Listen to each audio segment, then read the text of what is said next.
Yeah, okay, the Gentry podcast. I know that you will be loving it. We here to break it down so that you start to understand your local government. Who are the leaders? Time to get active, do something about it. Dealing with jobs, the workforce, and affordable housing. Motivate and inspire. Elevate, take it higher. For the next generation. Knowledge is power for your community. Giving you the info that you really need. Time to make a change and a difference. Tune in, don't miss it. It's the Gentry. The Jentry Podcast. The Jentry Podcast. Making a change, switching it up. Hello, and welcome to the Jentry Podcast. We have a special guest and a special segment. This is another segment of our Jentry Future Leaders. We have an incredible guest. We have Megan Keul, who is on the North Carolina Recreation and Parks Association Board of Directors. And she is more than that. She is an award winner. She actually won one of the 30 under 30 for NRPA and was also a fellow. So she's had incredible experience across municipalities, and we're happy to have her. She speaks everywhere across the nation. So I just want to say, Megan, thank you for being here. How are you doing? I'm good. We're transitioning to fall in North Carolina, so getting out of that 100-degree humidity is a nice stretch for us. For sure. Yeah, I'm over here in Raleigh, so I can definitely attest to that. It is a nice transition, even though I do love the summer. So before we jump into it, I'd love to hear about your background. Like I said, you worked at different municipalities. Now you're on the board. You've done so much at this early stage of your career. Yeah, so, I'll tell you, I stumbled my way into government. For me, I was journalism through and through. I was very much, I'm going to be a news reporter, a news anchor, kind of really pursued that in college. And then, kind of had that eye-opening perspective my senior year of maybe this isn't what I want to do. And so I took a leap of faith and joined part-time with the city of Raleigh, actually. And somehow, some way, through several municipalities later, I'm here pretty much a decade later. So still sticking into government as long as I can, if you will, but it hasn't scared me away just yet. Nice. And let's go back, take it all the way back to the beginning of the career. So what was your first job like, and what was it like to get that job? How did that process go? Yeah, so very almost lost in a way post-college, because like I said, I had that eye-opening moment where maybe this isn't what I want to do. Really, for me, it came down to when I was out reporting through internships, I would just go to those communities and kind of leave. And there wasn't any connections really being made, and I kind of wanted a little bit more of that. And so for me, I took a part-time job just in government to see if I'd like it through. Specifically got my start with the Parks and Recreation Department of Raleigh. And so there I was out kind of going into the communities, starting to engage with people, tell them about some of the services and programs that we had. And there is really where I realized a lot of the connectivity that takes place within local government. The other component of it is there's a lot in local government that people don't realize. And there, my little nook and cranny desk, kind of tucked away in a cubicle, sat across from the assistant director's office. And that's when I learned about master planning, as far as almost 100 years out in some of these historic parks. And so I got to hear a lot of those conversations, and it really just kind of intrigued me in a way to where I was like, there's a lot more here than just going out and, hosting a program and leaving. So really got to see the depth when I was within the city of Raleigh and understanding that government level. That's awesome. So you got your feet wet in Raleigh. You got to witness some incredible conversations, and you got to see just the changing and the differentiated aspects of local government, which is awesome. Now work me through your career progression, because then you went other places. What was the process of getting those jobs, and then what did the jobs entail? Yeah, I then left Raleigh. I didn't hate my time at Raleigh. Let me make that very clear. I loved every minute of it. But, you have those moments where you're like, I could be doing a little bit more. Now that I've got my feet wet, what can I really do to kind of expand myself? And so the joke is, if you know the Southeast very well, I went up and down I-85 pretty much through my career so far.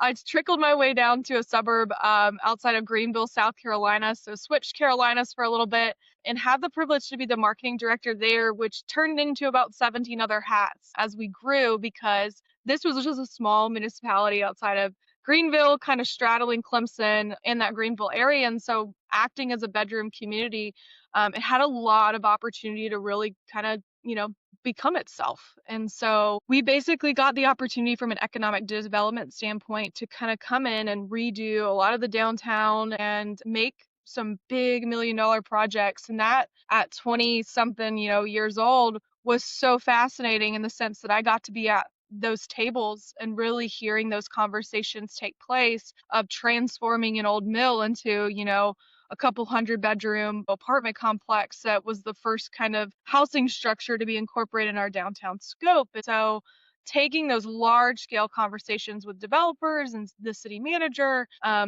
had a really great staff set there to teach me and surround myself with those really higher level conversations that have allowed me just to blossom because I had that foundation, really for my first full-time gig, right? Of just diving in off the deep end. And that's the beauty of being, around the right people, right? So went into the city of Easley, learning a little bit of everything from special events, marketing, planning, as I talked about, economic development, and then crawled my way back up 85 into the Spartanburg area. And that was pretty much just the COVID stretch. So who knows, what that job really looked like if you're looking at the job description as opposed to what I actually did. But we really kind of worked through with South Carolina being an open state through COVID, a lot of those challenges and making sure that the community was well supported, the business owners were well supported. In that special event communications kind of economic development kind of structure, as every day was day to day. In the state of South Carolina, we were classified as essential. So we were in no matter what, working through whatever problems our community needed. And then I had the privilege to come back into North Carolina after that kind of stretch and work with Mecklenburg County's Park and Recreation Department in particular. There's about, 22,000 acres of parkland and 250 plus facilities there. So plenty to do and learn. And we had another great staff set to kind of really just continue to expand my knowledge on how things operated. That's kind of like the core of my stretch. I've gone small, medium, large, basically up and down I-85 and gotten to see a lot of experiences in different communities through that. Wow. No, that is very impressive. And I love that up and down 85. That is awesome. Seen Now, every construction cone.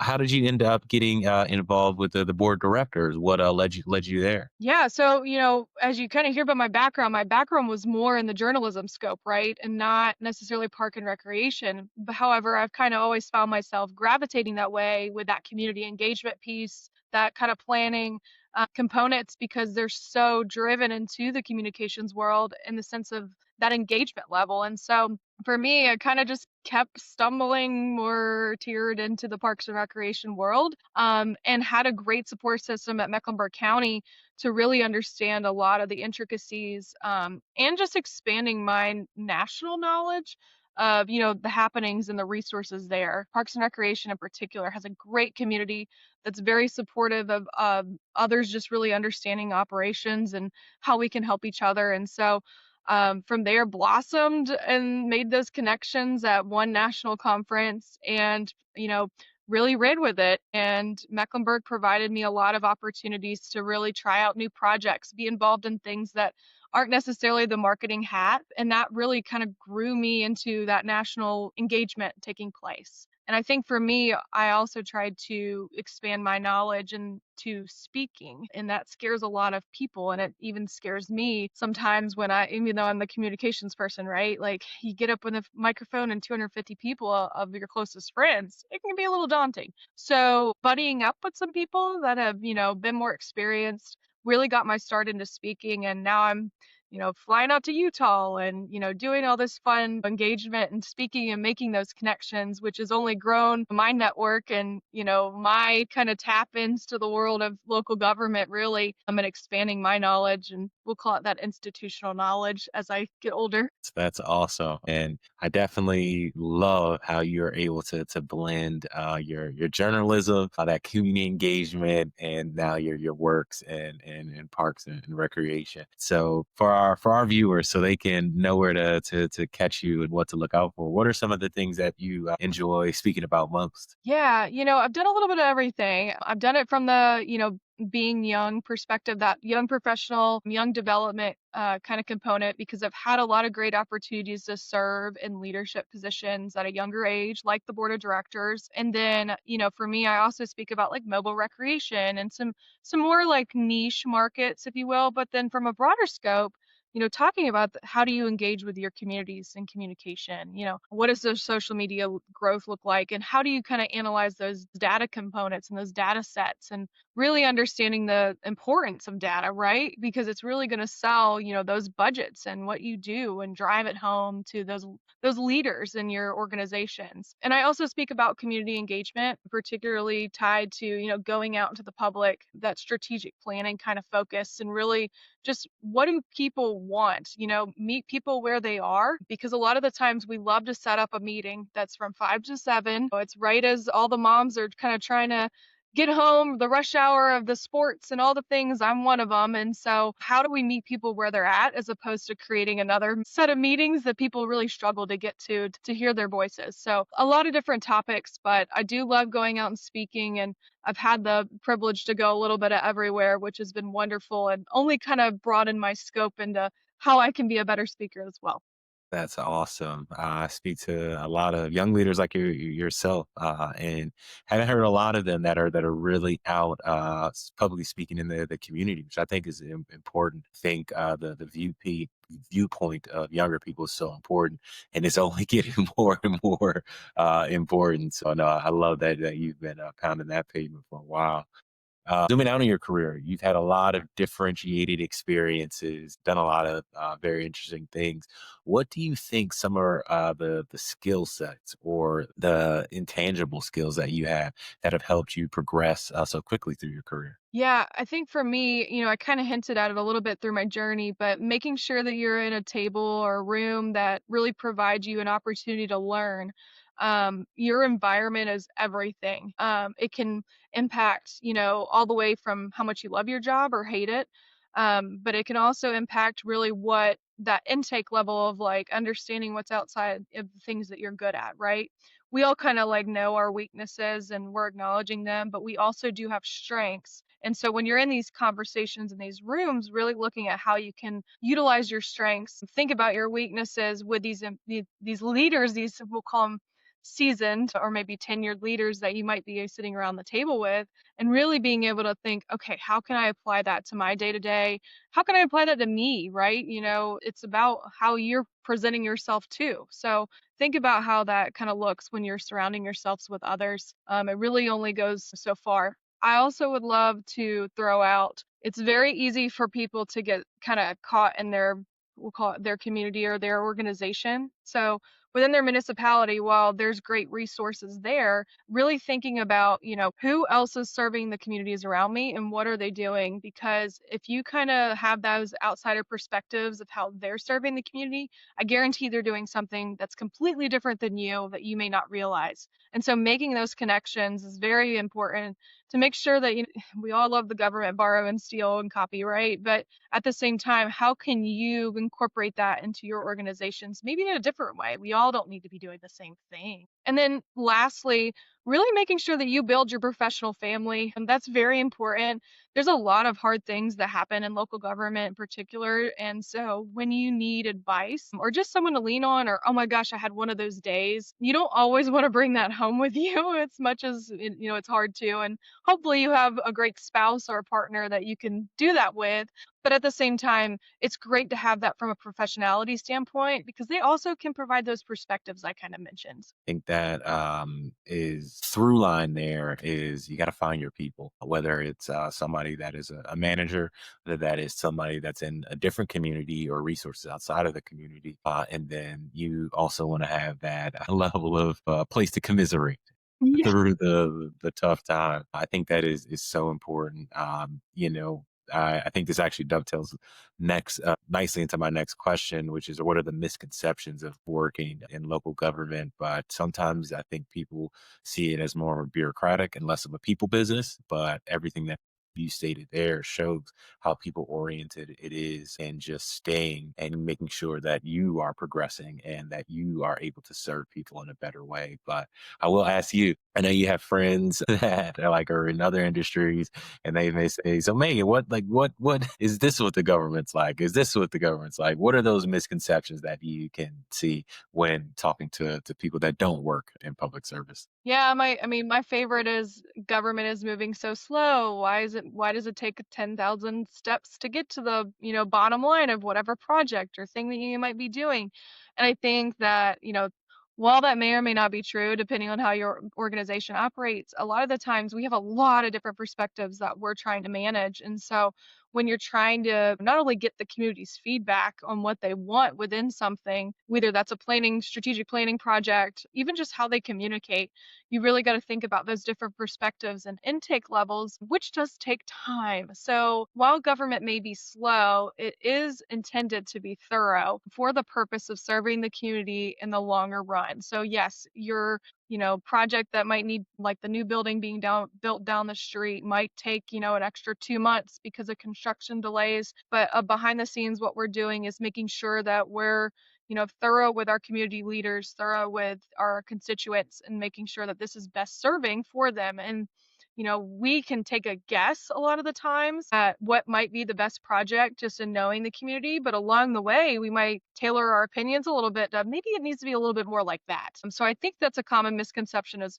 while slow, it is meant to be steadfast in the thoroughness that takes place. Another one I'll throw out is that you can't be really young and active in leadership positions in local government. I think that's a very common misconception because of the way government is perceived or has been perceived. But there's a lot of great opportunities where you can really dive in. And like I said, I started part time, in a local government entity. So if you kind of grow yourself in a certain way, you have those opportunities to really present yourself well, and try to take on those opportunities if they become available, either within your organization or another one.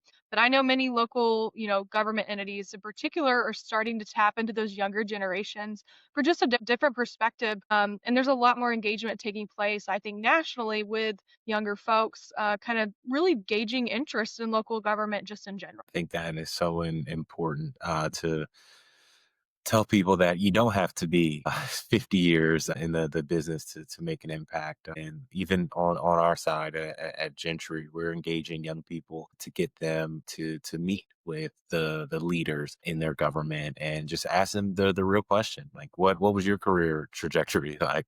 What did you like? Who are you? What do you do? Just to humanize the leaders in these industries. And once somebody's kind of demystified and humanized, it's easier to see yourself working with those people and making an impact because they do care about your opinion so much. And I think you hit the nail on the head. The government is only trending younger and younger and younger. So I think that's gonna be true for a good amount of years. And now on that, what is some advice you would give maybe a young person thinking about a career? And maybe even just they're not there yet, or they're still in college, they're working at a different job and they're thinking about it. What is some advice you would give them? Yeah, I think, patience is everything. Everybody has this, obviously desire to grow a lot of the times, but there's a rhyme and a reason for a lot of the times why people are selected for certain positions that you might be gunning for. And really kind of seeing that through, that might not seem like the best play, but everything to me happens for a reason, particularly career wise. And with that, I'll kind of do the naysayer approach of something that a lot of people don't want to hear, which is everything is political. And that is something that I had to grasp really hard, particularly with my first full-time job with the city of Easley. And that very small kind of tight-knit community is that everything is politically ramified. No matter what little decision you might think it might be, there are ramifications to, elected officials being involved in some capacity because it is their job to represent the community no matter how big or small that is. And so when you're looking at things, everything is political, and making sure that you have that mindset in place to understand whatever you might be doing, how could that be viewed in a different way or a different lens, because it could ultimately impact, the result of whatever that might be. If you're going out in the community and trying a new initiative or a new community engagement approach, really think about how does that perception, are we even really tapping certain members of our community? How are we kind of funneling that? Or if you're creating a new program, is this really what's best served for our community? Is this going to upset a community member, and how that might be retroactive as opposed to, a proactive approach in trying something new, because a lot of the times the naysayers are typically louder than those who love your program or your community engagement in this instance. And so typically that's when elected officials get involved. Making sure that you understand that everything is political and having that broader scope is very important. But I will say that reflects into some of the things that I've said of making sure that you have those connections at a larger networking scale to provide those different perspectives to hopefully prevent any negativity surrounding whatever you may be doing from that politically ramified situation. Wow, I think those are two bits of advice that are very important. Patience, just patience, patience. Even I guess I'm mid career. Patience has to come into to play very often, and especially in my 20s. I did not have a ton of patience, but I practiced it over years. But I do see the importance then understanding the political landscape. That is very true. Maybe that's some advice that people don't hear all the time, but as you said it eloquently, as elected officials, they have to represent constituencies, and that comes with a viewpoint. And every decision and every situation can affect that viewpoint. So you have to understand the lens that they're looking through.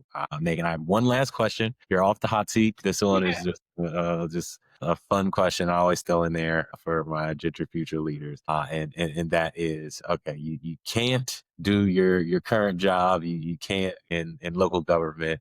What is one thing you would do and you would enjoy for a career? Or it could be a big impact that you want to do. And that could be anything from, I've heard I want to just work with animals. It could be anything. So what would that be for you? It's funny. I have a 3-year-old boy, and so I feel like I'm in the methods of transportation mode, phase, right? So we're talking trucks, dump trucks, fire trucks, police cars, trains, planes, the whole thing, right? So that's like my whole world right now. And I have been more invested in looking in the sky from the plane standpoint than probably ever more in my life because he's so fascinated with everything up there. So I feel like I'm in my like pilot era, a little bit, where I think it'd be just so fun to just like be able to take off. And I know the job is a lot more than that, don't get me wrong, but when you can dream, right? So that's kind of where my head's at, is just taking that pilot approach and really being able to just fly and take off and see something else. But that does tie professionally, because with the privilege of speaking, I have gotten the opportunities to go around the country a little more, and that's been kind of a career like dream that's kind of evolved over the years, is being able to speak in every state. And so maybe I can do that, with my pilot's license. You never know. So I love it. I love it. And my son is 16 months, so yeah, not quite there, but everything in the sky is a bird. It's a bird. It's a bird. So you're I, about to you're about to worry. right. Well, Megan, on behalf of everyone here at Gentry, I just wanted to say thank you for sharing your story. You have just done so much so quickly, and it is very impressive. And I think for all the young viewers that we have that are either thinking about a career in public service or are in their career now, I think they can then look up to you and know that you can always do more, and you always effectuate change for more people. You can reach out to your municipality, but you can also reach out to other municipalities out there. So again, I just wanted to say thank you so much for being here. Awesome. Well, thank you for having me. Yes, and if anyone ever needs to reach out, I'm an arm's length or a LinkedIn message away. There it is. And then to the viewers, thank you so much. This has been another episode of the Gentry podcast about the Gentry Future Leader segment, and making it is truly that. So thank you all for tuning in, and we appreciate it. Have a great one.